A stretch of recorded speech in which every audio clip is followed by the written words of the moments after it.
Who are you, cowboy? Reuben Cross. $100. The cow stays with her. You don't even know me. Keep the cow. Marry me.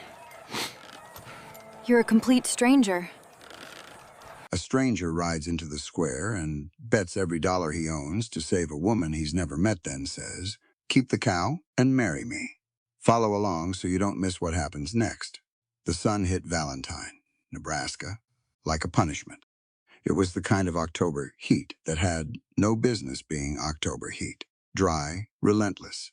It baked the packed earth of the public square until the ground cracked in thin lines, like the skin on an old man's hands. Cicadas screamed from somewhere in the cottonwoods along the creek. Nobody could see them. Nobody could silence them. They just kept on. Maeve Holloway stood at the edge of the crowd with her chin up and her hands loose at her sides. She was 25 years old, and she looked it, every hard year of it. Her dress was clean, but worn thin at the elbows. Her boots had been resoled twice. She was not the kind of woman who showed fear in public. She had learned early that fear was currency, and in Valentine, Nebraska, Harrison Doyle was the only man collecting it. Daisy stood beside her on a short lead rope. The cow was a good animal, a Holstein, black and white, with a calm, liquid eye and a low, patient breathing that Maeve had always found steadying. Daisy had given them milk through 2 lean winters, had given Rosalie something warm to drink when the pantry was near empty, had stood still in the dark when Maeve needed something alive to lean against. Now Daisy was the last thing Maeve owned outright. The rest was already Doyle's in every way that mattered. The auctioneer climbed onto his platform. He was a pinched little man named Grover, and he had the decency to avoid Maeve's eyes as he unrolled his ledger sheet and cleared his throat. His iron gavel was already in his hand. He hadn't even read the opening bid before Maeve felt the shift in the crowd. People moved aside. Harrison Doyle came through the gap they made for him. He was 50 years old and built like a man who had never gone hungry. Gray at the temples, well-dressed, with a gold watch chain strung across his vest. He had a way of walking that used more space than necessary, shoulders back, steps wide, as though he was measuring every inch of ground he crossed and adding it to his total. He stopped a few feet from Maeve and looked at Daisy with theatrical appraisal. "Fine animal," he said. "Shame about the circumstances." Maeve said nothing. "Grover." Doyle nodded at the auctioneer. "Proceed." Grover read the terms. Outstanding mortgage balance on the Holloway homestead, $112 past due as of September 1st. The parcel in question, 160 acres in the Cherry County Basin, including a natural freshwater spring and secondary access to Plum Creek. 1 dairy cow offered as partial liquidation of debt. He opened bidding at $10. The crowd went quiet. Maeve scanned the faces. She knew most of these people. She had traded eggs with some of them, had borrowed a plow from one man's father-in-law, had sat beside some of their wives at church. Now they looked at their boots, at the sky, anywhere but at her. Doyle raised one finger. 10, Grover looked around. No one moved. 11, Grover offered, his voice nearly apologetic. Silence. Sickas. Sold at 10:15, a woman near the back, Mrs. Paulson, the wife of a grain farmer. Her voice was thin, but it was there. Doyle turned his head slowly in her direction. Just turned and looked. He didn't say a word. Mrs. Paulson looked at her husband, and her husband took her arm, and that was the end of that. 15 to Mr. Doyle, Grover said quickly. Maeve breathed through her nose. This was the game. She had understood it before she arrived. Doyle didn't need Daisy. He didn't need a dairy cow any more than he needed another acre of dust. What he needed was to take something from her, here, in front of everyone, to demonstrate what happened to women who resisted him. He let Grover run the bid, up to $30 by increments, bidding against the air, and then he stopped. He walked toward Maeve at a leisurely pace, hands clasped behind his back. "Maeve," he said her name. "The way," men said grace. Like a formality, they didn't mean this is difficult to watch. It genuinely is. She held Daisy's lead rope in both hands and did not step back. I have a proposal that renders all of this unnecessary, Doyle continued. The mortgage disappears today. The notice gets pulled. You keep your home, your spring, your acres. He paused. You even keep the cow, and Maeve said. You deed the water rights to Cherry Basin Cattle Company, and you accept my proposal of marriage. He said it the way a man announces a business merger. Straightforward. Like refusal was a procedural error rather than a human right. The arrangement benefits you substantially. Rosalie would want for nothing. You'd never spend another October watching your life get auctioned by the piece. The cicadas screamed. Maeve looked at him for a long moment. No, she said. It was a complete sentence. She didn't add anything to it. Doyle's expression didn't change exactly. Something behind his eyes did. He turned back toward Grover with a small, dismissive tilt of his head. Continue. The bidding resumed. It was theater now. Doyle ran it to $60, slow and deliberate, making her watch each number climb toward something she could not match. The sun beat down. Maeve stood straight. She would not let him see her bend. She was watching Grover raise the gavel for what felt like the final time when she heard it. Hoofbeats, not from the road, from the north end of the square, coming in fast. A single horse at a gallop, and the sound of it parted the crowds murmuring the way a blade parts water. People turned. Maeve turned. The rider came in hard and pulled up sharp 10 yards from the platform. The horse was a big roan gelding, dark with sweat, chest heaving. The man on him was built lean and wide in the shoulders, with a beat-up hat, pulled low, and a sun-darkened face that gave away nothing. He swung down before the horse had fully stopped, landed easy, and walked forward like he had all the time in the world. He reached into his coat. He pulled out a worn leather pouch and held it up. The weight of it was unmistakable. $100, the man said. His voice carried without effort. Gold coin. The square went silent in a way it hadn't been before. Not the silence of people ignoring something. The silence of people forgetting to breathe. Grover stared at the pouch. The bid stands at $6,100, the man said again. Not louder, just clearer. Cash. Right now. Doyle turned toward the newcomer with the particular stillness of a man recalibrating. I don't believe we've been introduced. The man looked at Doyle the way a person looks at something they've already made a decision about. He didn't answer him. He walked to Grover, counted out the coins personally, and waited while Grover made his tally with trembling hands. Then he took the bill of sale. He folded it once. He put it in his coat. He walked to Maeve. He was close now, and she could see the burn scar running along his left forearm where his sleeve was rolled to the elbow. She could see that his eyes were gray, or some color close to gray, and that they were watching her the way careful men watched something they intended to understand. He took the lead rope from her hands. Not roughly. He just took it. He looked at Daisy for a moment with what appeared to be genuine assessment. Then he placed the rope back into Maeve's palms. He let the silence sit there between them, long enough to mean something. Long enough for the whole square to be holding its breath. Keep the cow, he said. And marry me. Maeve did not move. She looked at this man she had never seen before in her life. This stranger who had just spent what looked like his entire earthly savings on a dairy cow, he had immediately returned to her. And she tried to find the angle. Every man in Valentine had an angle. You don't know me, she said. No, he agreed. Then why? He glanced once at Doyle, glanced back at her. He didn't explain it the way a man explains something to someone he thinks he can't understand. He just looked at her straight, like the answer ought to be plain enough.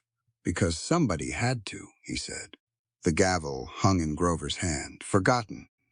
The cicadas had gone quiet, or maybe Maeve had stopped hearing them. Somewhere across the square, Harrison Doyle was very still.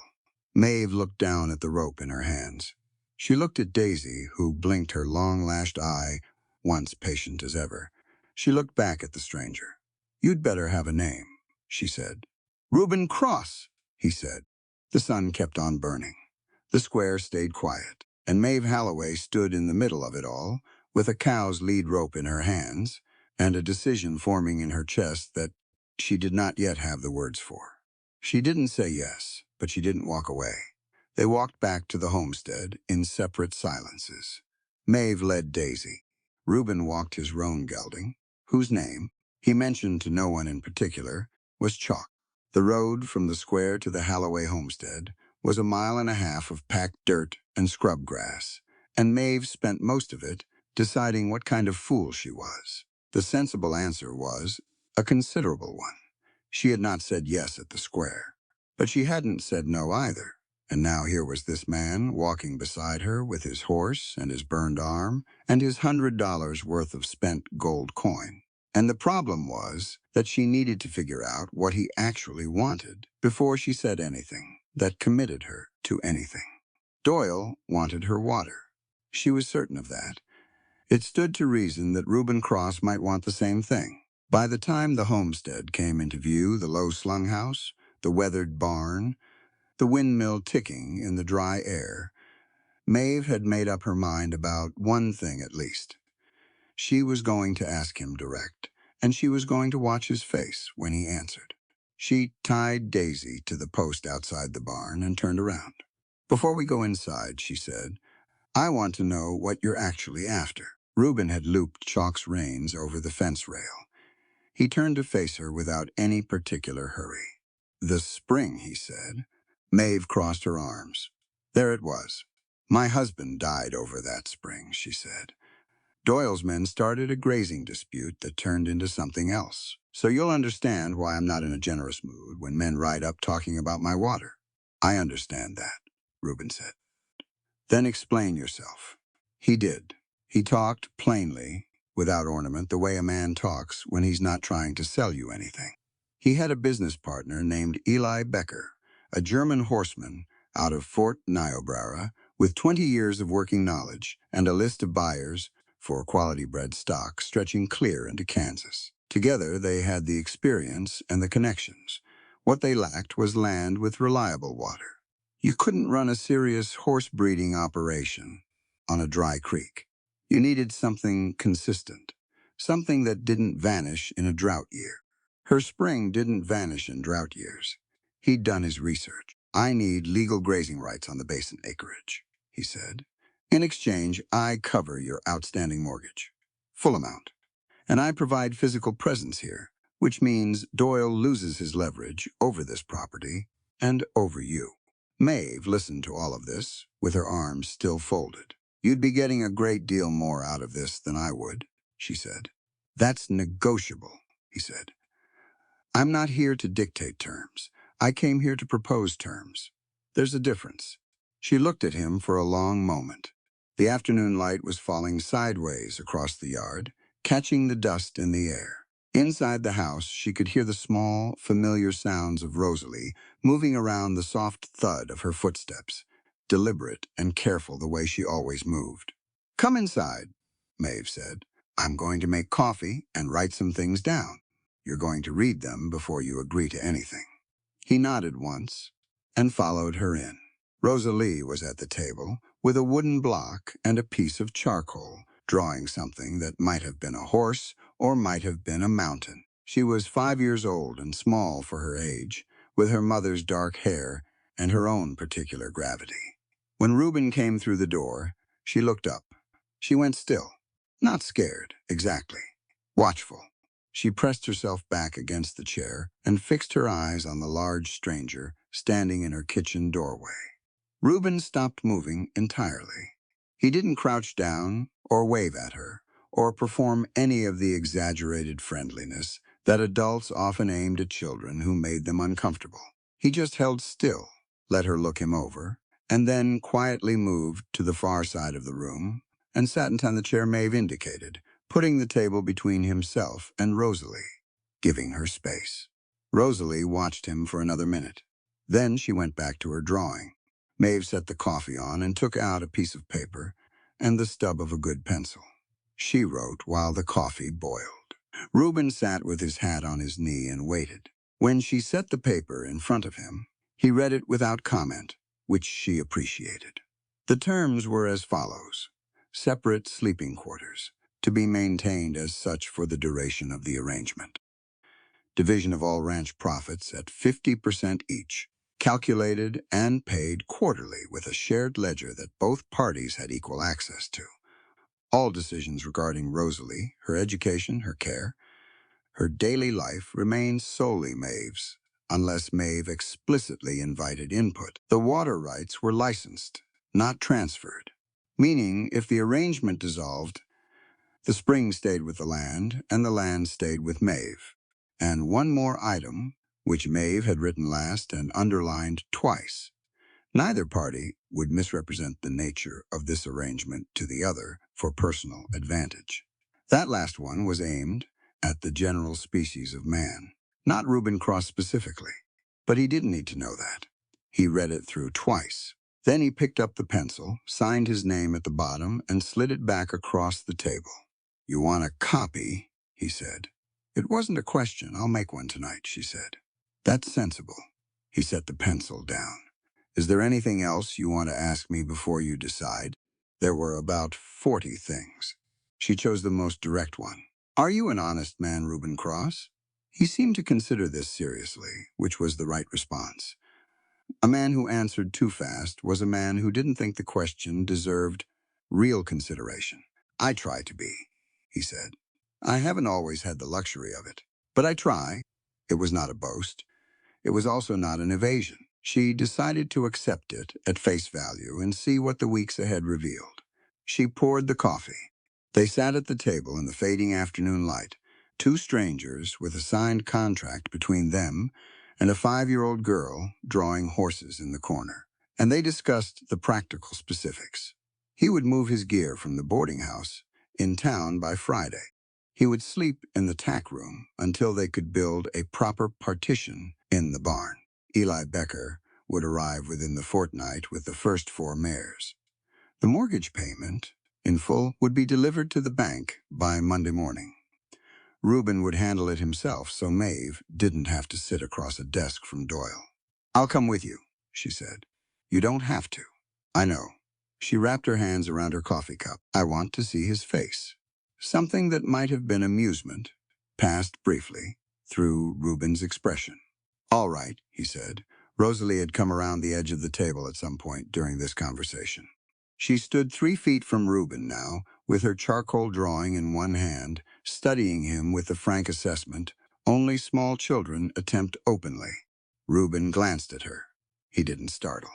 She held up the drawing. It was, upon closer inspection, a horse.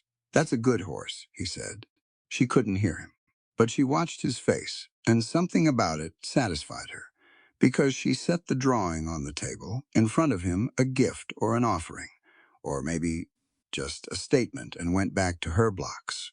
Maeve watched this happen and said nothing. That evening, after Rosalie was asleep, Maeve sat at the table with the contract and copied it in her neatest hand.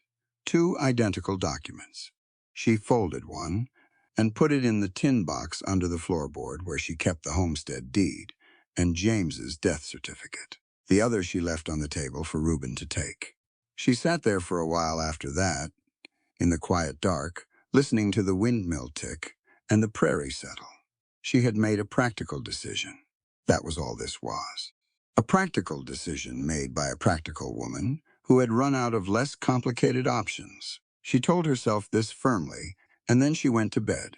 Across the yard, in the tack room, the lamp stayed lit for another hour. The first week was mostly friction, not the kind that caused damage. The kind that happens when 2 people with established habits suddenly share a space and keep finding each other in doorways. Reuben was up before dawn every morning, and Maeve was also up before dawn every morning, and they had an unspoken 3-day negotiation over who made the coffee before they arrived at a silent agreement that whoever reached the stove first made it for both of them. He was a tidy man, which she had not expected. The tack room stayed organized. His tools went back where he got them from. He didn't track mud past the boot scrape. She had expected to feel surveilled. She didn't. He moved through the homestead like a man who understood that it wasn't his home, and he treated it accordingly. He asked before he altered anything. He fixed the broken hinge on the barn door without comment, and when she thanked him, he said it was making the horses nervous, and left it at that. Eli Becker arrived on Thursday.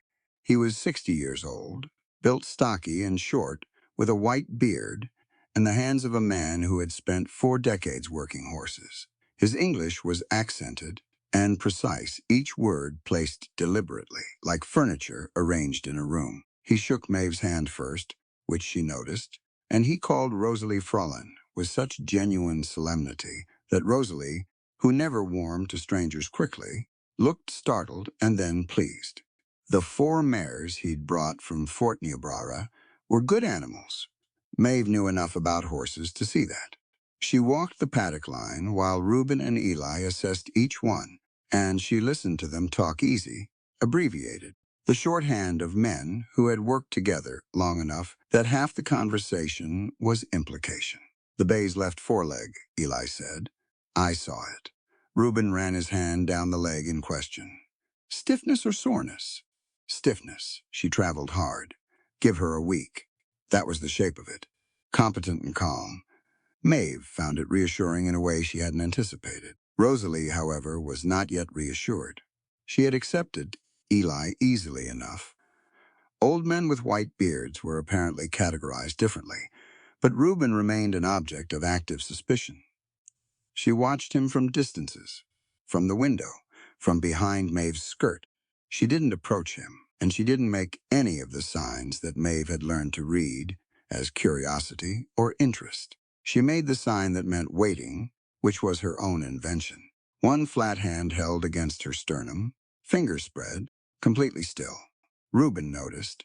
He didn't comment on it to Maeve, didn't ask what to do or how to fix it. He simply changed his behavior in small ways. He sat lower when he could. He moved slower when Rosalie was in the yard.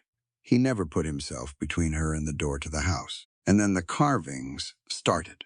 Maeve found the first one on a Tuesday morning, sitting outside Rosalie's bedroom door on the threshold. A small cow, about 4 inches tall, carved from pine with careful, deliberate strokes.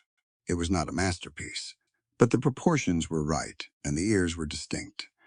And it was unmistakably a cow, unmistakably Daisy, even, with a particular broadness to the face. Rosalie found it when she came out for breakfast. She picked it up. She turned it over in her hands, examining it from every angle with the thoroughness she applied to everything new. Then she carried it to the table and set it next to her porridge bowl. She kept it there through breakfast. When she was done eating, she took it to her room. Maeve said nothing to Reuben about it directly, but she watched him more carefully after that. The second carving was a horse, cedar this time, with a richer color and more confident lines. The third was a hawk with its wings half spread, each feather suggested in shallow cuts that caught the morning light. They appeared every few days, always on the threshold, always when Rosalie would find them on her own. He never handed one to her directly. He never waited to see her reaction. He left them and went back to work, as though the whole thing was incidental.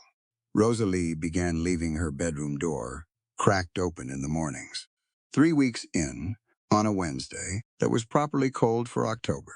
At last Reuben was at the anvil, behind the barn. He had set up a small forge for farrier work, his original trade before the war, before the mines, before whatever had brought him to Valentine, with $100 and a roan horse. The sound of it carried across the yard, the rhythmic clang of hammer on iron, steady as a heartbeat. Maeve was hanging laundry. She had a clear sightline to the forge. She saw Rosalie come around the corner of the barn with the tin cup she used for her afternoon water. She had filled it from the kitchen pump. She walked toward the forge with the directness that children use when they've made a decision and haven't yet talked themselves out of it. She stopped just outside the range of the heat. Reuben saw her. He set the hammer down on the anvil block, not dropping it, setting it. so the clang didn't startle her and waited. Rosalie held out the cup. He took it, he drank, he handed it back. And then Rosalie pressed her free hand flat against his chest, just below his collarbone. She held it there for a moment, deliberate, certain, and then she moved her fingers in the small, specific pattern that meant, in the language she and Maeve had built together over 5 years of practice and invention, and love safe. Reuben went still. He looked down at her hand. He looked at her face. She was watching him with the particular gravity she carried everywhere. That evening, he came to the kitchen door. "Would you teach me?" he said. Maeve turned from the stove. He was standing in the doorway with his hat in his hand and the forge suit still on his forearms, and his expression had the careful look of a man asking for something he wasn't certain he deserved to ask for. "The signs," he said. "What she uses. I want to learn them." Maeve looked at him for a moment. "It's not a simple system," she said. "Some of it we made ourselves. It took years." "I'm not going anywhere," he said. There was no argument for that. She pulled out a chair at the table and sat down, and he sat across from her, and she started with the two she thought mattered most. She demonstrated the first one. Both hands, right over left, crossed at the wrist, and then opened outward in a slow, deliberate unfurling, like a door opening. She had invented it herself, the week after James died, when Rosalie had come into the bedroom, and found her crying, and Maeve had needed a way to say the thing that mattered most. Safe. Reuben watched. Her hands, he mimicked the motion. It was imprecise the first time, too fast. The wrist's not quite right. She corrected his left hand with her fingertips. He tried again. Better, she showed him the second sign. Both palms facing inward, brought together slowly at the center of the chest, and held there. Not a prayer position. Something more grounded than that. It was the sign Rosalie used when she came in from the yard after dark, the sign she pressed against Maeve's sternum when she wanted to express something bigger than she had words or gestures for. Home. He learned that one faster. Something in the motion suited him. When he held his palms together at the center of his chest, it looked on his scarred and work-round hands like it meant something. They practiced until Rosalie's bedtime. Reuben was not a quick student in terms of precision. His hands were built for iron and wood, not fine articulation. But he was patient with himself in a way that Maeve found interesting. He didn't get frustrated. He just tried again. When Maeve went to put Rosalie to bed, she found her daughter already under the quilt with the carved hawk on the pillow beside her, wings still half spread, perpetually about to lift. She signed goodnight. Rosalie signed it back and then added something, at the end an extra motion, her small hand drifting upward in the gesture she used, for things she was still deciding about, still thinking. Maeve smoothed the quilt and left the lamp burning low. In the kitchen, Reuben had washed his own coffee cup and set it on the shelf. He had written the two signs down in his own rough notation on a scrap of paper so he wouldn't lose the sequence. He had folded the paper and put it in his shirt pocket against his chest. He went back to the tack room. The prairie dark settled over the homestead. The windmill turned. Somewhere out past the paddock fence, one of the new mares moved in the dark, and the sound of it was easy and unhurried, the sound of an animal that has decided the place it's standing is safe enough to rest. The night it happened, the air smelled wrong before anything else did. Maeve woke at 2:30 and lay still in the dark, trying to identify it. Not the prairie smell, not the cold coming down from the north. Something older than either of those. Something that bypassed thought and went straight to the body. Smoke. She was out of bed before she finished recognizing it, pulling her coat over her nightgown, shoving her feet into her boots without lacing them. She opened Rosalie's door first. Still sleeping, Maeve pressed her hand against her daughter's cheek warm, steady, and then she ran. She hit the yard at a dead sprint and stopped. The north barn was on fire. It had already taken the roof on the left side.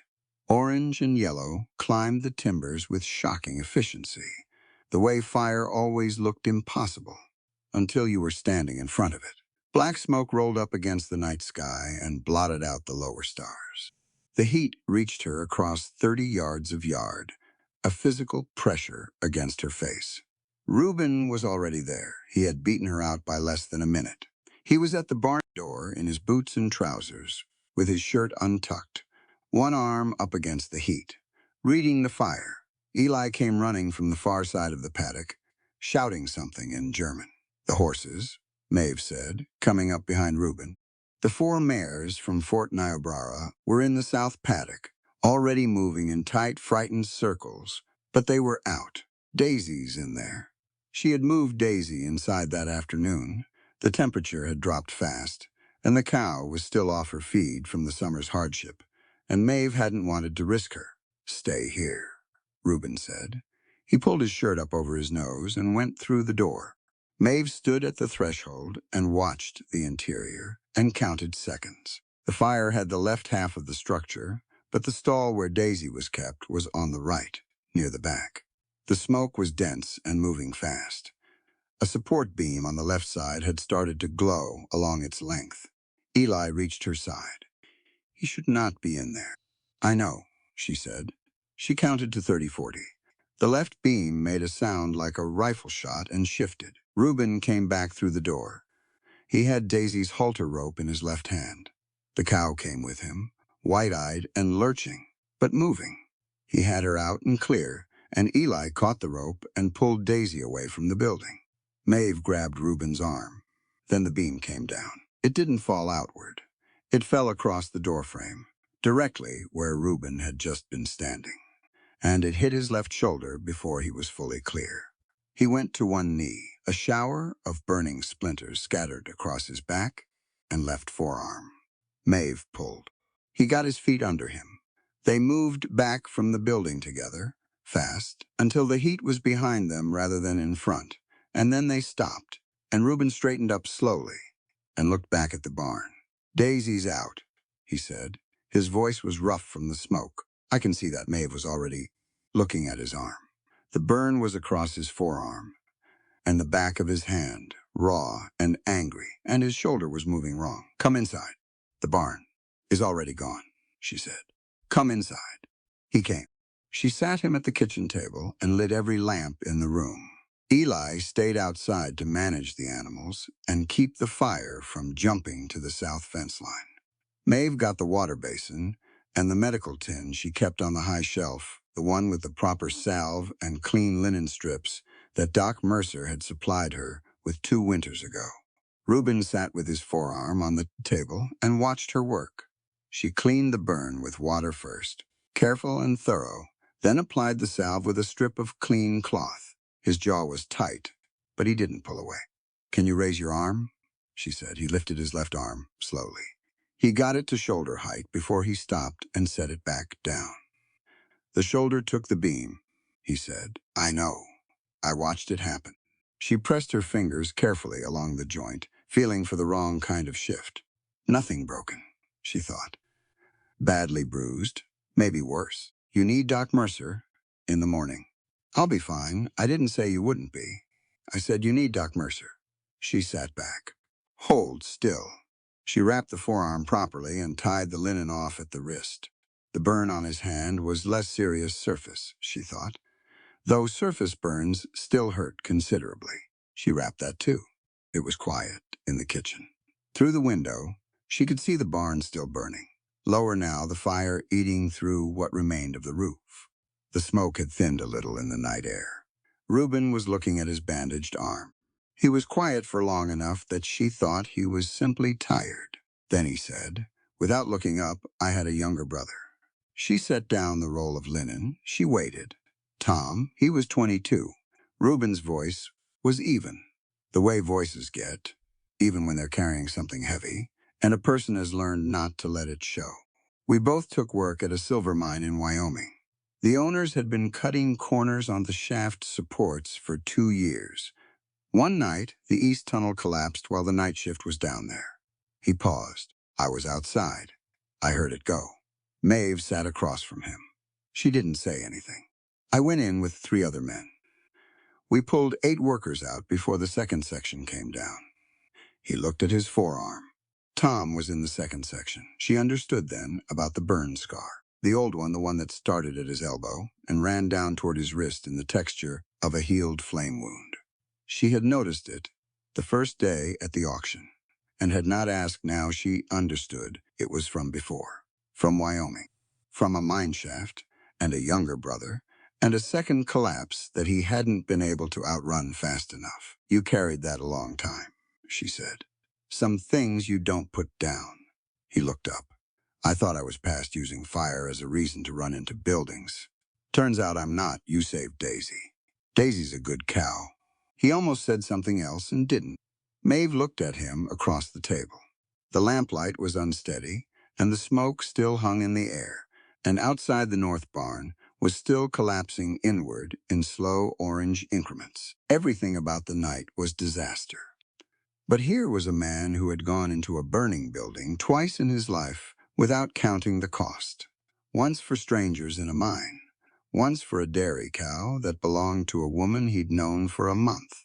She wasn't sure she had a name for what that was. Exactly. She wasn't sure she needed one. This wasn't an accident, she said. Reuben's expression didn't change, but something in his posture shifted. No, he said, it wasn't.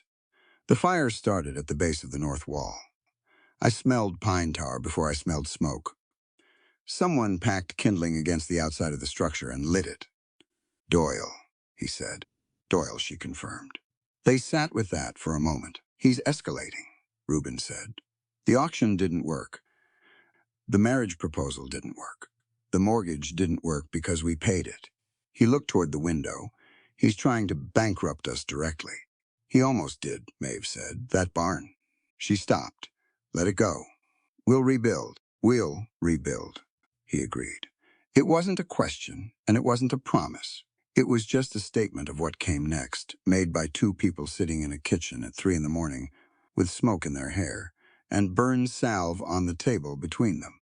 It sounded, in its plainness, more solid than most elaborate commitments Maeve had encountered. She got up and made coffee, because neither of them was sleeping again that night. Outside, Eli was singing something low in German to calm the mares.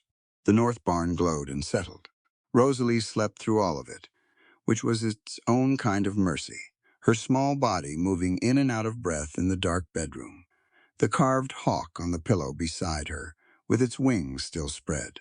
By morning, only the stone foundation of the north barn was left. Reuben saw Doc Mercer, who confirmed 2 bruised ribs and a rotator cuff strain, and told him to stop lifting above his head for 6 weeks. Reuben did not promise this. Doc Mercer, who had known enough frontier men to recognize the limits of medical advice, wrote it down anyway. They started clearing the debris the same afternoon. Eli brought the wagon around. Reuben worked left-handed, which was slower, but which he managed without complaint. Maeve worked alongside them, hauling charred timber and stone, her hair tied back under her hat. Rosalie sat on the paddock fence and watched, and occasionally held out the water cup to whomever passed closest. The work was hard, and the day was cold, and by evening they had a clean foundation and a plan drawn in the dirt by Eli's boot heel. Bigger this time, Eli said. Bigger, Reuben agreed. Maeve looked at the clean rectangle of stone that Doyle's hired men had tried to reduce them to.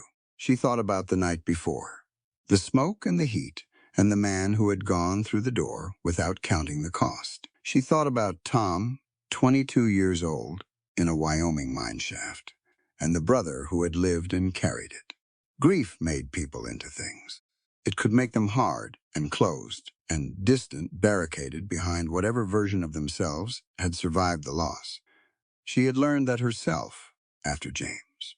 She had spent a year being a particular kind of brittle. Reuben had made himself useful instead, had turned his hands toward farrier work and horse breeding and other people's problems, had taken the thing that haunted him and found a way to carry it that didn't crush everyone nearby. She respected that. She respected it considerably. She picked up another charred timber and added it to the pile. They would rebuild the barn. They would find out who Doyle had hired to light it, and they would document what they found. and they would not give him the satisfaction of watching the Cross Holloway homestead go dark. Not in this life. The morning the federal marshal rode in, Maeve was teaching Rosalie her letters. They did this every morning at the kitchen table, rain or shine, busy day or not. Maeve had decided early in Rosalie's life that deafness was not an argument against education. It was a different set of parameters, nothing more. So they had built their own system letters, paired with signs, reading paired with drawing, arithmetic done with river stones lined up on the table in rows. Rosalie was sharp. She had her mother's focus and some additional quality of attention that came from a lifetime of reading faces, reading rooms, reading the world through its visible surfaces rather than its sounds. She already knew her full alphabet. They were working on two-letter combinations. Maeve would write a pair, aunt, sign the sound to Rosalie, and Rosalie would write it back and mouth it silently, her lips shaping letters she had never heard. Sh-ch-chi. Rosalie was sounding out the with her lips when hoofbeats came into the yard. Maeve looked up. Through the window she could see a horse she didn't recognize, a gray, with government issue tack and a rider in a dark coat, badge catching the light. She touched Rosalie's hand. Wait here. Rosalie signed back the question. Trouble? Maeve signed, I don't know yet. She went to the door. The marshal was a tall man named Breck, somewhere in his 40s, with a federal star on his chest, and the worn-in patience of a man who had delivered bad news enough times that he'd stopped finding new ways to delay it. Mrs. Cross? He said. Maeve Holloway Cross, she said. I'm looking for Reuben Cross. Reuben was at the paddock, working with Eli on the bay mare's leg. He came around the corner of the barn and stopped when he saw the badge. His face went very still in a way that Maeve had not seen before. Marshal, he said. Reuben Cross. Born 1854, formerly of Laramie County, Wyoming. Marshal Breck reached into his coat and produced a folded document. I have a warrant for your arrest on charges of murder and bank robbery, originating from the Wyoming Territorial Court, dated September of 1882. The yard went quiet. Even the mares stopped moving. Maeve stood on the porch steps and looked at Reuben. He was looking at the warrant. Something moved across his expression. Not guilt, she registered that specifically, not the flinch of a man caught, but something closer to weariness. The look of a man who had been waiting for a particular thing to find him and had known, somewhere in him, that it eventually would. Then Harrison Doyle rode into the yard. He came in behind the marshal's horse with two of his own men flanking him, and an expression that had satisfaction written all over it, the quiet kind that people wear when they've been waiting to see something happen. He looked at Reuben in irons, and he looked at Maeve on the porch steps, and he let the moment breathe. Maeve, he said, I am sorry for this, genuinely. He didn't sound sorry. You arranged this, she said. I uncovered information that was relevant to the law. He reached into his breast pocket. I have here a copy of the warrant, along with documentation showing that Reuben Cross's marriage license was obtained under a fraudulent identity. A man with an outstanding murder charge is not legally eligible to enter a civil contract in this territory. He produced a second document, and here is a notice of foreclosure on the Holloway homestead, effective as of this date given the dissolution of the mortgage agreement. He looked at her steadily. You have 7 days before the property reverts to the county land office. You bribed Nate Miller, Maeve said. Doyle tilted his head slightly. Nate Miller fulfilled his civic obligations. His civic obligations. Maeve looked at the town clerk, who had appeared at the edge of the yard and was not meeting anyone's eyes. Miller was a soft man, in his 50s, who had worked the county office for 20 years. A man, she now understood, who had made the mistake of accumulating a debt to Harrison Doyle, which meant Doyle now owned his decisions, along with everything else he'd gotten his hands on. She looked at Reuben. He had not said a word through any of this. Marshal Breck was moving toward him with the shackles, and Reuben put his wrists out because resisting a federal warrant was a worse position than the one he was already in. And he knew it. The iron closed around his wrists. Eli stood at the paddock fence with his hat in his hands and his jaw set. The marshal's deputy brought a wagon around from the road. Maeve came down the porch steps. She walked across the yard toward Reuben, and neither Doyle nor the marshal moved to stop her. She stopped in front of him. "Tell me this isn't true," she said. Low, direct. Just for him. He met her eyes. "The charges are what they are. What's true is that I fired to keep men from being executed in a mine shaft, and the men I fired at had friends with money and connections." He paused. "What's true is that I did not rob a bank, and I did not commit murder. What's true is that I have been living under those charges for 2 years because the men who could clear them have not been required to speak." She looked at him for a long moment. She believed him. She wasn't entirely certain why, except that she had been watching this man for a month, and she had learned a few things about him. He didn't embellish. He didn't deflect. When he had something to hide, he went quiet, she'd seen that. But when he said something directly, it was because it was the truest available version of what he had. He wasn't confessing. He was explaining. There was a difference. "The deputy will be taking me to the county jail," he said. "Breck seems like a straight man. The charges won't hold if someone finds the witness." He paused. "The mine superintendent." His name was Aldous Webb. He was retired out of South Dakota as of '82. "He knows what happened." Maeve's mind was already moving. "7 days," she said. "That's what Doyle said." She nodded once. She stepped back. The deputy came up on Reuben's left to lead him to the wagon, and Reuben turned to go with him. Then he stopped. He had seen Rosalie. She had come to the doorway of the house. She was standing on the threshold in her stockinged feet, the carved hawk in one hand, watching with the large, steady eyes she used for things she was trying to understand. She had seen her mother's face. She had seen the iron on Reuben's wrists. She was not crying, but her free hand was pressed flat against her sternum, waiting. Reuben turned toward her fully. His hands were bound, but his wrists had a few inches of movement. Slowly, deliberately, he raised both hands as far as the chain allowed. His wrists were crossed. His fingers opened outward in the slow, deliberate unfurling that Maeve had taught him at the kitchen table by lamplight. Safe. He held it until he was certain she had seen it. Then he turned both palms inward and brought them together at the center of his chest, iron links and all, and held them there for a moment. Home. He signed one more thing not from the lessons, his own improvisation, his bound hands moving upward from his chest toward her, in a motion that was clearly directional, clearly addressed. Rosalie watched it. Her face shifted. Her chin came up in the way it did when she had decided something. She pressed both palms to her own chest and held them, mirroring him. Reuben lowered his hands. The deputy led him to the wagon. Maeve watched the wagon go down the road until it was lost in the tree line, and the dust had settled. Behind her, she could hear Doyle making some remark to one of his men, something pleased and final. She did not turn around. She went to Rosalie first.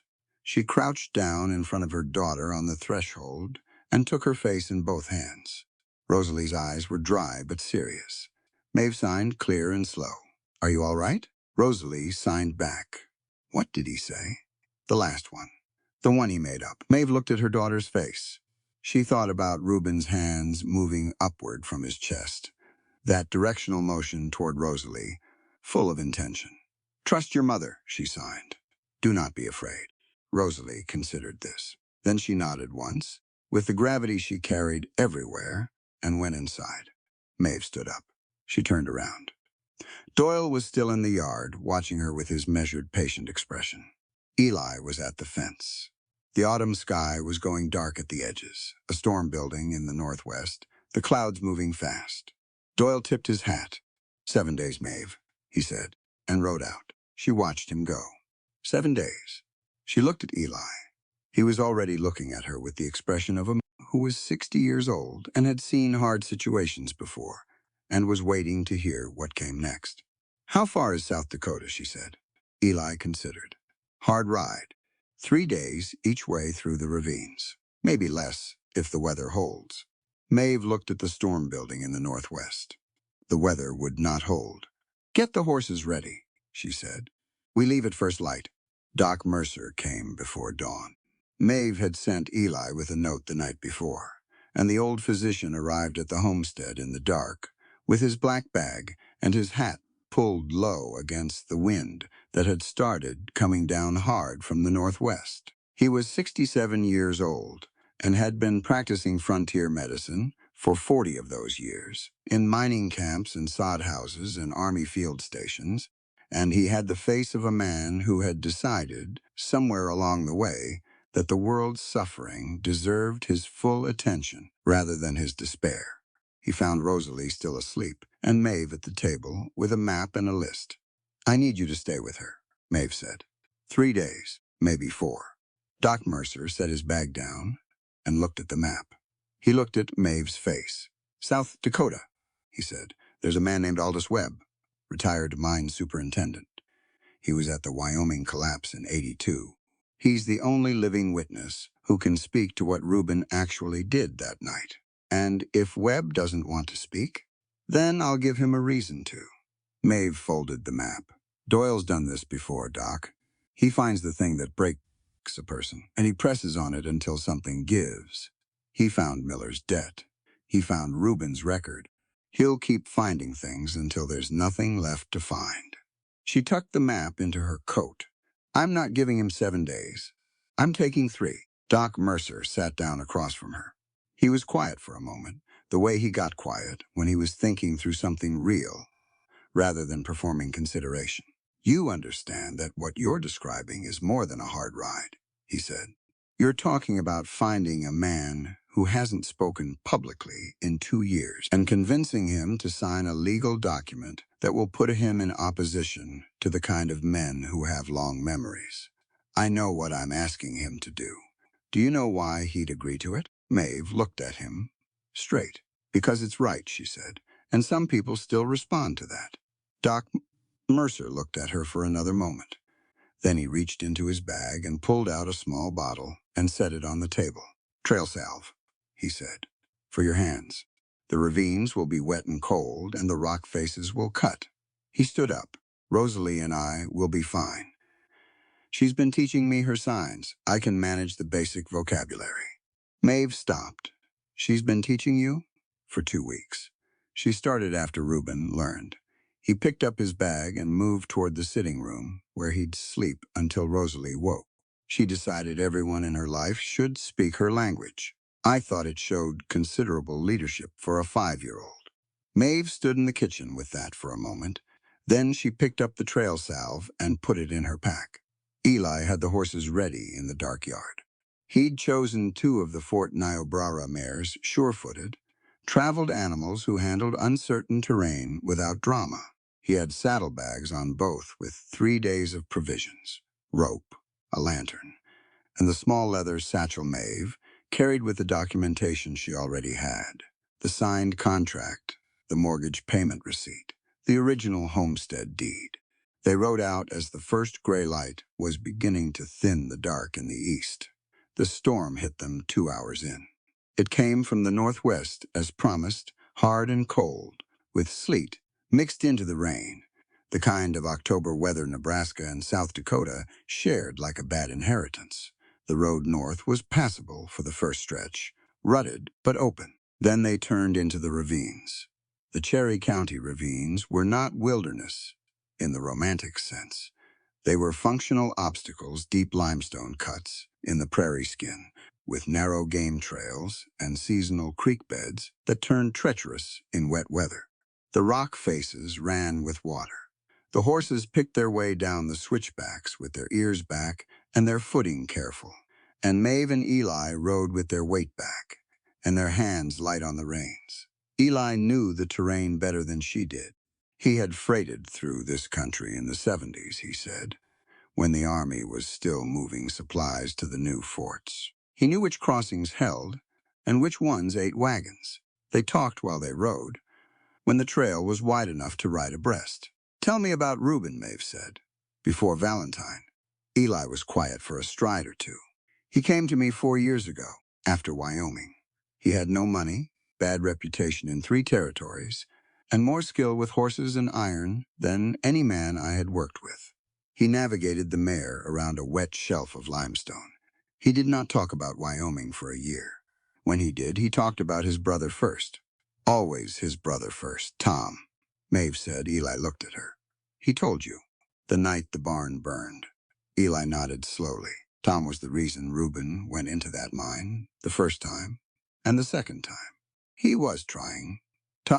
He paused. There is a German word. Wiedergutmachung. It means something like making good again, making right what was broken. He steadied his mare on a narrow section of trail. He has been trying to make good again ever since Wyoming. Every burned thing he walks toward, every broken thing he fixes. He glanced at her. Every auction he rides into. Maeve looked at the trail ahead. Is he a good man, Eli? Eli seemed to find this mildly unnecessary as a question. He is the best man I know, he said simply. And I have known many men. They camped the first night in a limestone overhang above a creek that was running fast and brown with the rain. They got a small fire going with the dry wood they'd carried and dried their outer layers and ate cold biscuits and coffee and didn't talk much. The horses stood close together for warmth. Maeve lay on her bedroll and looked at the fire and thought about 7 days. 6 now. Day 2 was harder. The sleet had stopped, but the cold had deepened into something serious, the first real cold of the season rather than a preview. The trail through the second set of ravines was narrow enough in places that they went single file, the rock wall on one side and a considerable drop on the other, and Maeve kept her eyes on Eli's horse ahead of her and her hands steady. They crossed into South Dakota in the early afternoon. The landscape opened up on the other side of the ravine country. Wide grass and sky, the particular immensity of the northern plains that always felt to Maeve like the land was reminding you of your actual size. They made good time on the open ground. By nightfall, they were within range of the settlement where Eli's contact had last placed Aldous Webb, a former freighter named Gustafson, who ran a way station and knew everyone who passed through. Gustafson was a large, bearded Swede who seemed entirely unsurprised to have 2 exhausted riders knock on his door at 9 in the evening. He gave them supper and a fire and confirmed that, yes, Aldous Webb was living in the area. He had a small claim about 4 miles east. Old man kept to himself. Showed up at the way station once a week for supplies and mail. He expecting company? Gustafson asked. No, Maeve said. He won't love that, I know. They rode out to Webb's claim at first light on the 3rd day. He was in the yard when they arrived, splitting wood with the mechanical efficiency of a man who had made the same motion 10,000 times. He was in his late 60s, lean and weathered, with a gray beard and eyes that assessed them immediately and completely. In the first second, he set down his axe. I don't know you, he said. No, Maeve said. She dismounted. My name is Maeve Cross. My husband is Reuben Cross. He worked your Wyoming shaft in '82. Something shifted in Webb's expression. Not guilt exactly. Something heavier than that. And older, the look of a man who has been carrying a specific weight for so long he's forgotten what it felt like to put it down. I'm retired, he said. I know. I'm not here to talk about mining. She reached into the leather satchel and produced the documentation she had. She held it out to him, not pushing it, not demanding, just offering him the physical evidence so he could see it was real. Reuben is in a county jail in Valentine, Nebraska, on charges of murder and bank robbery. The charges originate from the Wyoming incident. He's going to lose everything he has built unless someone tells the truth about what happened in that shaft. Webb looked at the documents, but didn't take them yet. I know what happened in that shaft, he said. I know you do. I signed a statement at the time. That statement was sealed and then altered before it reached the territorial court. What's on record does not match what you actually wrote. She had found this in the documentation. Reuben had kept in his saddlebag a discrepancy in dates that Eli had spotted on the first evening. Someone with access to the court file had changed the superintendent's original statement. We have the discrepancy documented. What we need is your voice. Webb was quiet. A meadowlark called somewhere in the grass behind the claim, clear and incongruous in the cold air. Those mercenaries, Webb said slowly. The ones the company sent in. They were going to leave those men in the shaft. The owners had done the calculation. It was cheaper to lose the shift than to mount a rescue that might expose the structural failures they'd been ignoring. He looked at his woodpile. Reuben Cross went in with 3 other men without authorization. He came out with 8 workers. He fired twice when the company men tried to stop them. He paused. They were trying to stop the rescue, not to assist it. Maeve let the silence sit. He told me some of this, she said. He didn't tell me everything, I think, because he doesn't talk about himself that much. Webb looked at her with a different quality of attention. You rode 3 days through the ravines in October, he said. Yes, for a man you've known a month. For the truth, she said. He benefits from it. Yes, but that's not the same as riding for him. Specifically, she met Webb's eyes. Justice isn't something that only matters when it's convenient. Reuben Cross pulled 8 men out of a burning mine shaft because it was right, not because it was easy, not because someone was going to thank him for it. She paused. The least I can do is ride 3 days to make sure the record reflects what he actually did. Webb looked at her for a long moment. Then he held out his hand. She put the documents in it.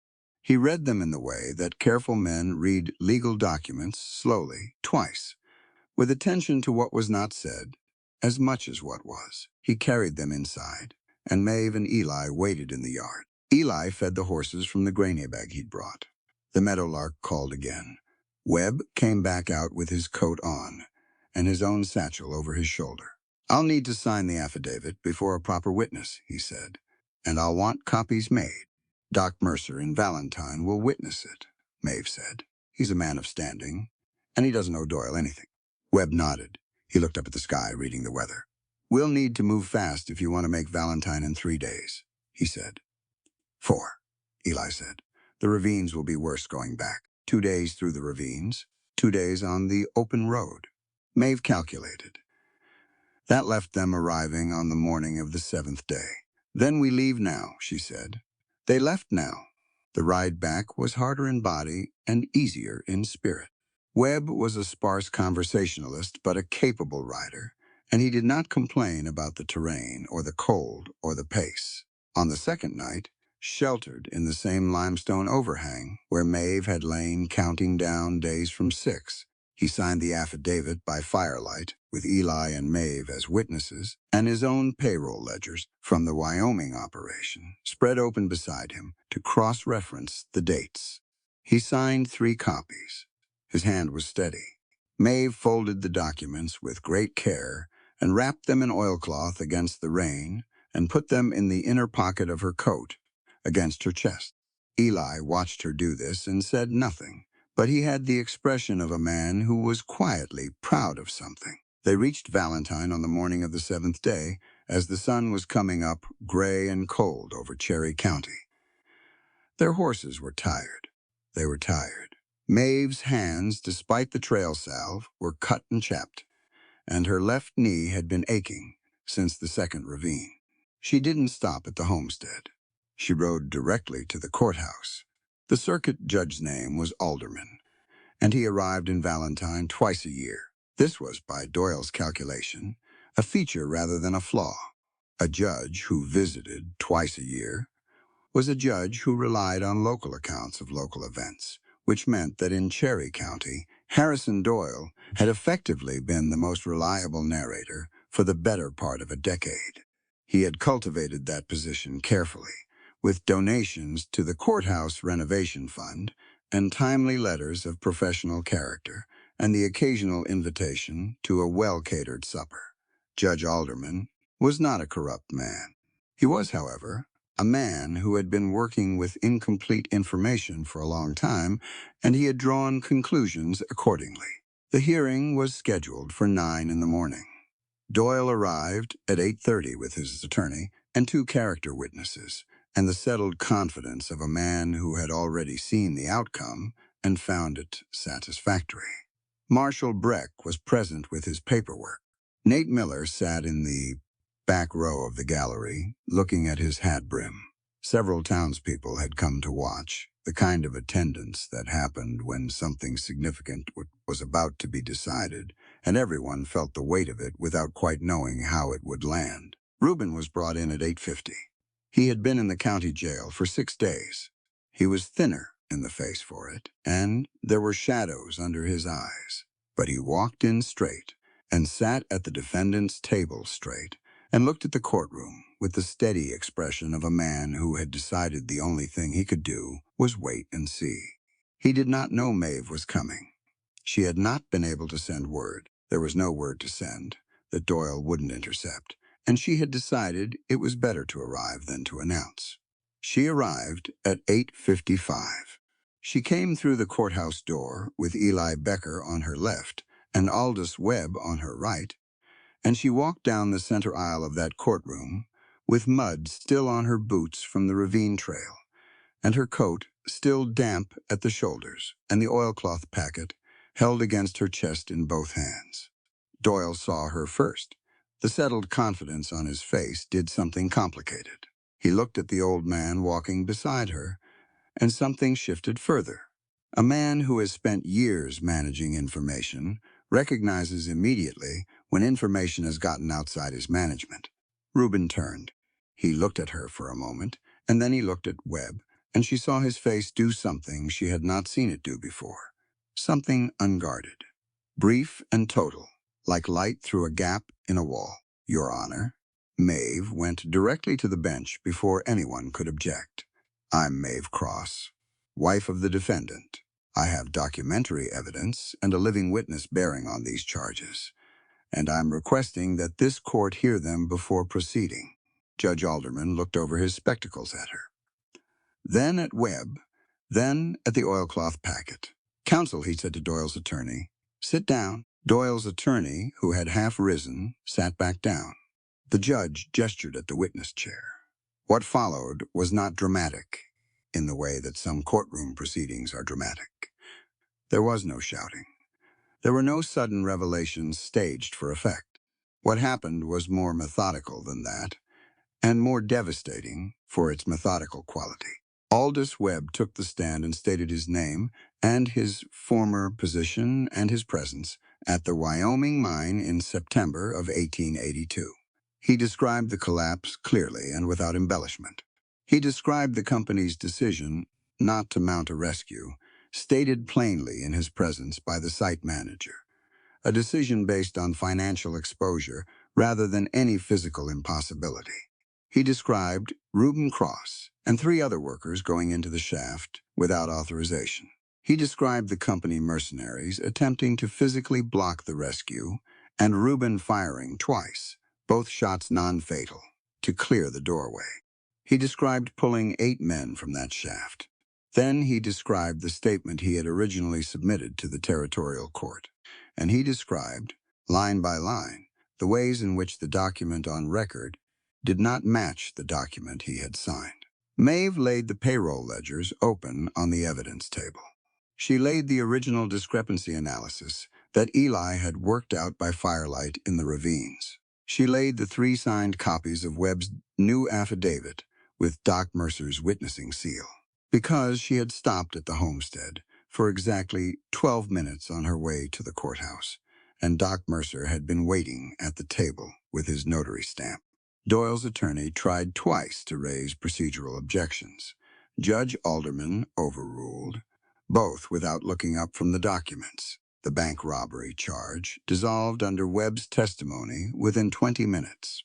He had been present at the mining company payroll office on the date in question and had seen Reuben Cross collecting his own wages, legally owed, and 2 months outstanding, which the company had attempted to withhold.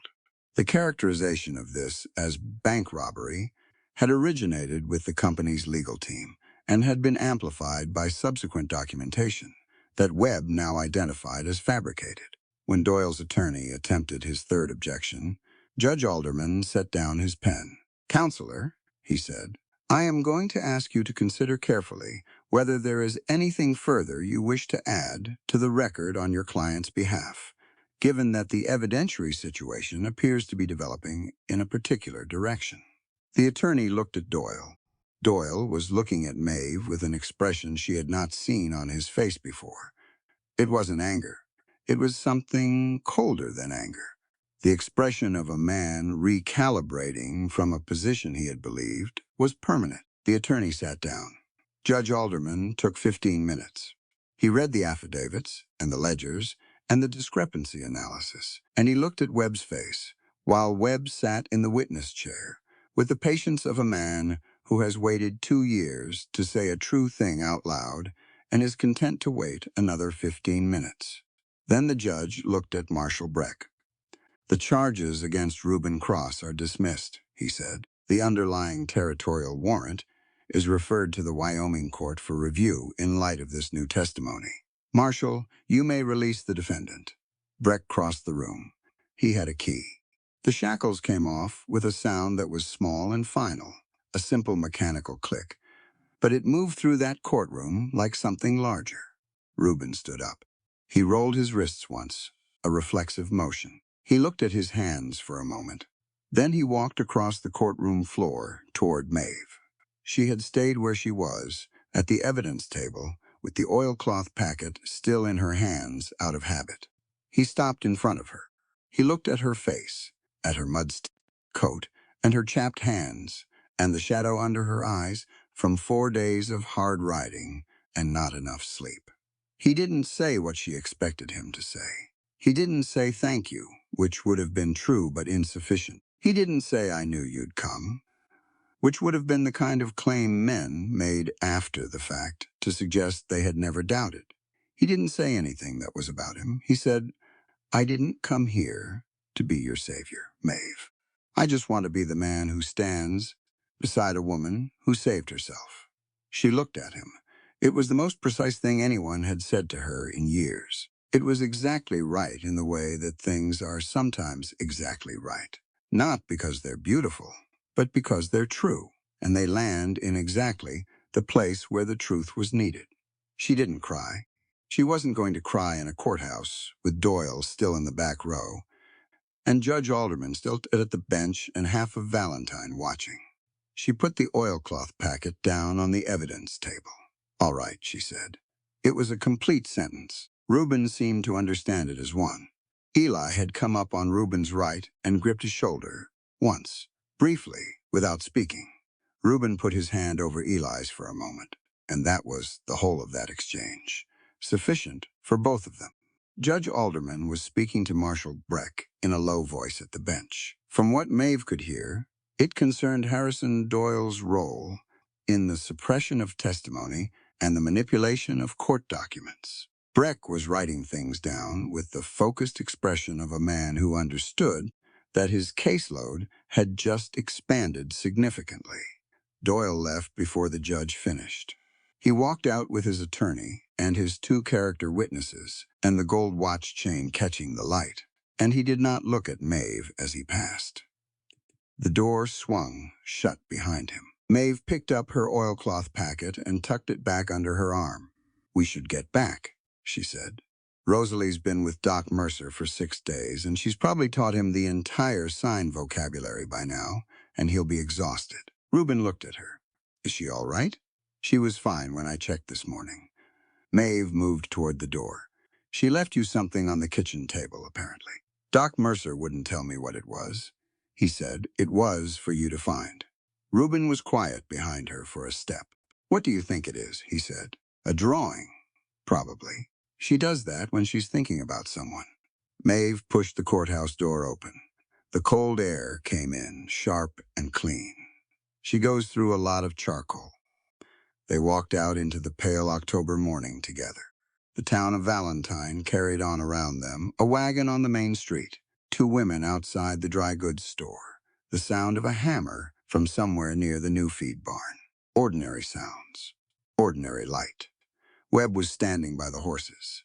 He had his hat in his hand, and the look of a man who has set something down after carrying it a long time. Thank you, Reuben said to him. Direct and plain. Webb nodded once. Should have spoken sooner, he said. That's on me. You spoke now, Reuben said. That's what counted. Webb put his hat back on. He shook hands with Reuben and with Maeve and with Eli, and he said he'd find his own way back north, and he meant it, and they let him go. The three of them stood in front of the courthouse in the cold morning air. Home? Eli said. Home, Maeve said. They mounted up and rode. The drawing was a family. 3 figures in charcoal on a piece of brown paper torn from the provision sack. The tallest on the left with a hat. The middle one with a long skirt. The small one in the center with her arms out wide, touching both of them. Above their heads, Rosalie had drawn a house. Below their feet, a cow. Reuben stood at the kitchen table and looked at it for a long time. Rosalie was watching him from the doorway. When he turned, she was very still, the way she got when she wanted to know something, but didn't want to ask in case the answer was wrong. He picked up the drawing carefully, looked at it once more, and then he pressed it flat against his chest with one hand over his heart. Rosalie's face did something complete and uncomplicated. She crossed the room, wrapped both arms around his waist, pressed her forehead against his ribs, and held on. Reuben put his hand on top of her head. He stood there for a moment and let it be what it was. Maeve had seen it from the kitchen doorway. She turned away and found something to do at the stove, not because it embarrassed her, but because it was private, and it deserved to be. That evening, after Rosalie was in bed, Reuben and Maeve sat by the hearth. The fire was low and steady. Outside, the wind was doing what October wind does in Nebraska, moving across the flats in long, cold sweeps that rattled the window glass. Inside was warm. Reuben reached into his coat and laid the contract on the table between them. It was the original, the one in Maeve's hand with her firm underlines and his signature at the bottom. She looked at it. It served its purpose, he said. It did, she said. I don't want a contract. She looked at the fire for a moment. Then she looked back at him. I don't either. He picked it up, folded it once, and held it toward the fire. She put her hand beside his on the paper. Together they held it at the edge of the flames until it caught, and then they let it go and watched it burn on the hearthstone. The ink darkened and curled before it went. The paper turned to a small, flat square of ash. It was a quiet thing, burning it. No ceremony, no speech, just a choice made visible. The morning after, Reuben asked Maeve and Rosalie to come with him to the ridge. It was a clear morning, cold and blue-skied, the first truly clean day after the weeks of storms. The ridge above the homestead was a long limestone shelf that looked out over the basin, the spring glinting below, the pasture, the new barn frame that Eli had begun staking out while they were gone. Beyond all of it, the Cherry County grassland ran out flat and gold toward the horizon. There was a sentinel pine at the far end of the ridge, old tree, thick at the base, with bark the color of cinnamon and branches that started high up and spread wide. It had been there long before the homestead. It would be there long after. Reuben took out his folding knife. He stood in front of the pine for a moment, his hand flat against the bark. Then he carved 2 letters into the wood, at chest height, clean and deliberate. T.C. Tom Cross. He stood back and looked at it. Maeve stood beside him and didn't say anything, because there wasn't anything that needed saying. Rosalie stood on his other side and looked at the letters. She traced them once with her fingertip, very gentle, not asking what they meant, but accepting that they mattered. Reuben breathed in, breathed out. His shoulders dropped by about a 1/4 inch, which on him was considerable. He had been carrying Tom in the posture of a man who believed he owed a debt that could never be paid. That was the guilt's particular cruelty. It didn't ask for anything specific, so it could never be fully settled. It just stayed, a permanent low-grade weight, shaping everything. But grief released is not grief abandoned. That was what Maeve understood, watching him. She had done her own version of it after James. You didn't stop loving someone when you stopped letting the loss of them define your every waking hour. You just moved them from the place that blocked the light to the place that held the warmth. Reuben folded the knife and put it back in his pocket. He looked at Maeve. "I'm done being guarded with you," he said. "I should have stopped a while ago. I know that. I stopped being guarded with you somewhere around the second ravine," she said. His expression shifted. "You were guarded with me until the second ravine?" "I'm a careful woman, Reuben." He looked out over the basin. The spring caught the light below. The horses moved in the pasture, easy and unhurried, 4 mares and chalk, grazing along the water line. "I built something real here," he said. "With you, with Rosalie." He paused. "I didn't expect that. I want to keep it." "Then keep it," she said. Plain as that, Rosalie signed something at hip level, a small, impatient motion that meant adults are talking too much again. Maeve laughed, which was a sound that Reuben had heard only a few times and found he wanted to hear more often. He reached down and signed to Rosalie. "Sorry, we're done." She signed back. "Home now?" He signed. "Home now." They walked back down the ridge together in the cold morning light, all 3 of them, with the TC carved into the sentinel pine behind them and the basin spread out ahead and the new barn frame waiting. Real marriage, as it turned out, felt mostly like what they had already been building. The difference was in the quality of the quiet. It was easier, less watchful, the kind of quiet that 2 people make when they are not measuring each other anymore. That was enough. It was, in fact, more than enough. The heat wave arrived at the end of October, like an insult. 3 days of sky, the color of bleached bone, and temperatures that had no business sitting where they sat in autumn. The spring held it always held, which was exactly why Doyle had wanted it. But the creek beds were dry, and the pasture grass was crackling underfoot, and the cattle in the valley to the south were pulling at dried mud where water had been a week before. Doyle was out of legal options. Maeve understood this clearly, and it was the thing that worried her most. Desperate men with money and no remaining legitimate leverage were the most dangerous variety of men, because they stopped calculating consequence. The windmill was turning fast in the dry wind, a frantic clattering sound. When the lookout, young Peterson from the neighboring claim, who had agreed to watch the north road, came riding in hard on a lathered horse. "Riders?" he said. 8 of them, armed, coming from the Doyle property. Reuben was already at the fence. "How far?" he said. 20 minutes. Reuben looked at Eli. Eli looked at Maeve. She was already on the porch, and she had already been thinking, and she had already made her calculation. "Get Rosalie to Doc Mercer's," she said to Eli. Now, before they reached the road, Eli had Rosalie on a horse and moving in 4 minutes. Rosalie had looked at Maeve's face when she was lifted up, and she hadn't signed a question. She had pressed her palm once against Maeve's cheek and then sat straight in the saddle and let Eli ride. Maeve watched them go. Then she turned and walked out into the yard. They came. Doyle arrived at the head of 8 riders, all armed with the flat, purposeless determination of a man who had stopped thinking about tomorrow. He was going to divert the spring. He had the equipment for it in the wagon behind them, a pump mechanism and pipe sections. Crude. Fast. He didn't need it to be permanent. He needed it to damage enough during the heat wave that the valley farmers would see him as the solution rather than the source. He stopped his horse at the edge of the yard. Maeve, Reuben, and Eli stood in the open ground between the house and the spring. No guns drawn, just standing. "Maeve," Doyle said. "Last chance to step aside." "No," she said. He gestured to his men. They started to move forward, and then the other people came. They came from the south road and the east trail and up from the creek bed, on foot and on horseback, and in 2 farm wagons, the Petersons, the Vogels, from the Creekside claim.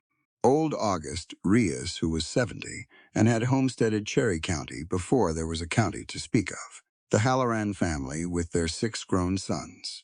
The widow Schreiber, who nobody argued with on principle. 2 men from the feed store. The schoolteacher.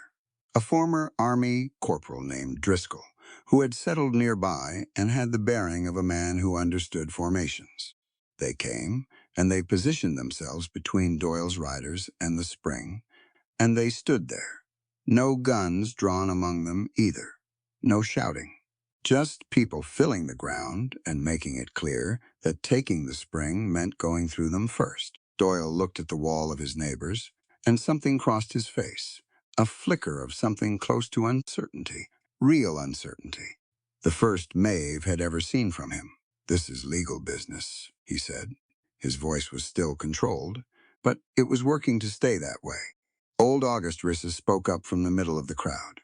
His voice was gravel and unhurried. "Whose law?" he said. "Yours?" Doyle's hired men were looking at each other. These were men paid to intimidate isolated homesteaders and stage barn fires in the dark. They had not signed on to run over a community of 30-some people standing in a yard in broad daylight. The calculation was different, and they all knew it. The first man lowered his rifle. He did it quietly, without drama, resting it across his saddle instead of holding it ready.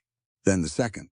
Then 3 more in the span of 20 seconds, each one independently arriving at the same conclusion, which was that no amount of Doyle's money was worth this particular afternoon. Doyle sat very still on his horse. Marshal Breck rode in from the East Trail.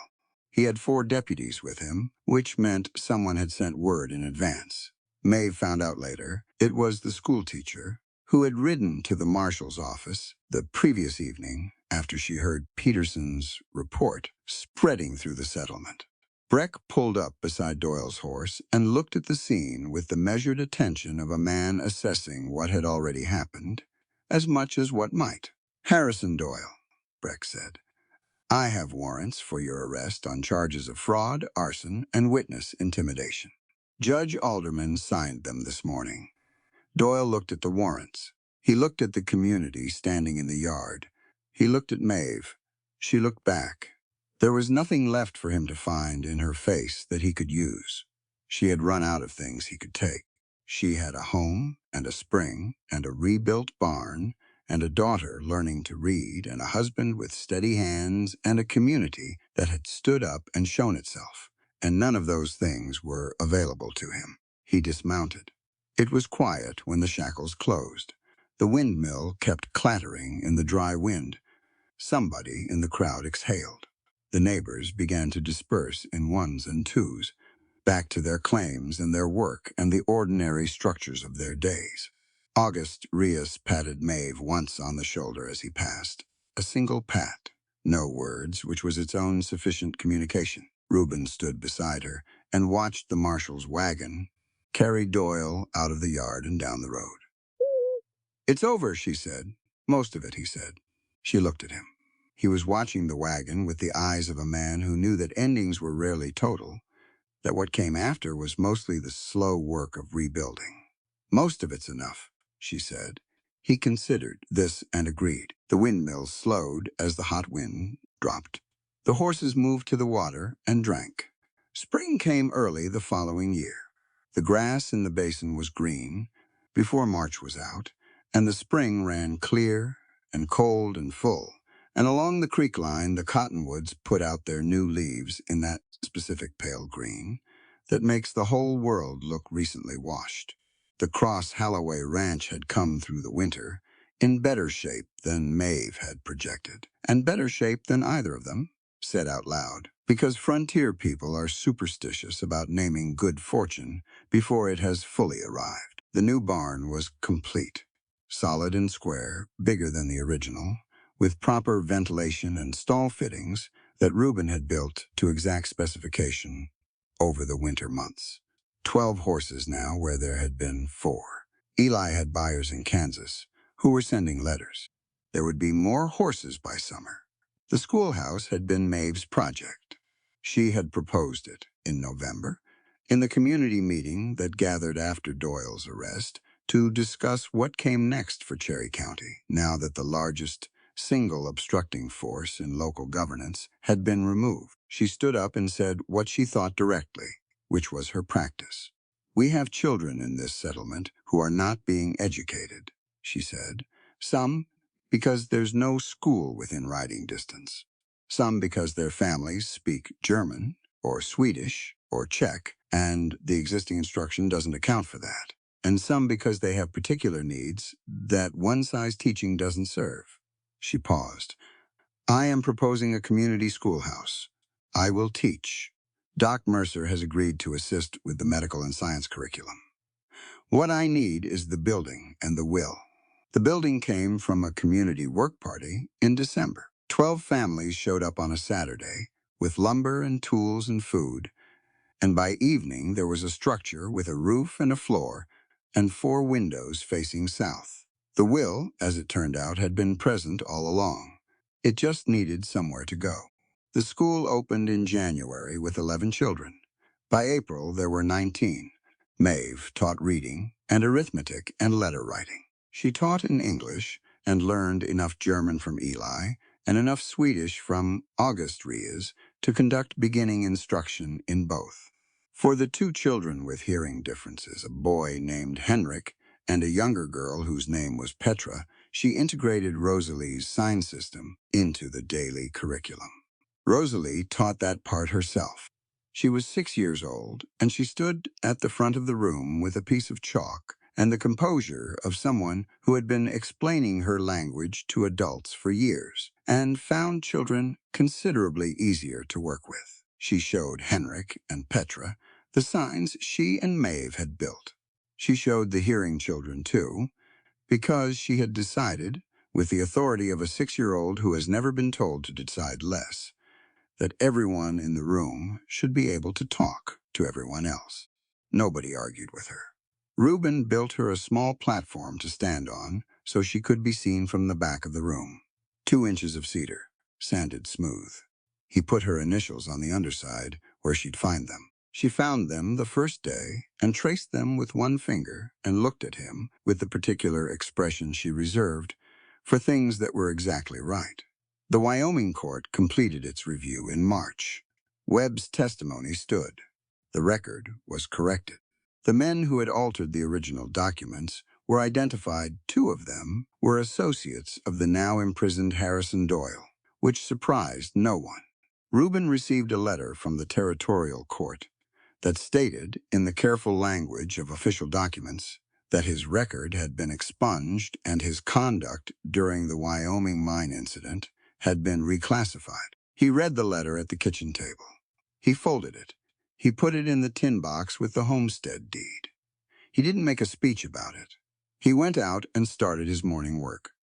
Maeve, watching from the window, understood this completely. Vindication was real, but it was also just words catching up to what the truth had always been. The truth had been there in Wyoming in '82 when he went into the shaft. The letter was just the record finally agreeing. By late spring, the basin was full of sound and motion. The mares ran in the south pasture, with the new foals beside them, the foals still loose-legged and uncertain in their joints. Chalk grazed on the ridge with the self-contained satisfaction of a horse who has found exactly the right hill. Daisy moved through the yard at her own unhurried pace, older now, still the same broad, patient face. On a Tuesday evening in April, the day's work done and supper cleared, Reuben took Maeve and Rosalie to the porch. The sun was going down over Cherry County in the way it sometimes did, the whole western sky turning from blue to gold to something deep and red-orange that had no single name for it. The grassland ran out toward it and caught the color, and the horizon went soft. They stood together on the porch steps. Rosalie was between them. She had her hawk in one hand, the carved cedar bird with its wings still spread. She looked out at the horses in the pasture, and at the spring catching the last light, and at the sky doing what the sky was doing, and she signed something with her free hand. Maeve read it and smiled. Reuben looked at her. What did she say? She said, "It's a good color." Maeve watched the sun drop lower. She says the whole valley looks like it's warm. Reuben looked out at the golden crimson light on the grass and the water and the horses. He signed to Rosalie. "You're right. It does." She leaned against him. He put his hand on her shoulder. Maeve stood close on her other side, and the 3 of them were quiet together in the long light. This was what they had made. Not from ease, not from luck, from work and honesty and the willingness to learn each other's language, to show up on hard roads, to stand in the yard when the riders came and not move. From the decision, made and remade daily, to be present for each other without condition. The last light went slowly. The first star appeared in the east. Rosalie signed one more thing, her hand moving in the evening air with the certainty of someone stating, a fact, home. The prairie dark settled warm and full over the Valentine Basin. The windmill turned quietly. The horses stood at the waterline. And the light held a little longer, the way it does in spring, as if the day itself was reluctant to leave.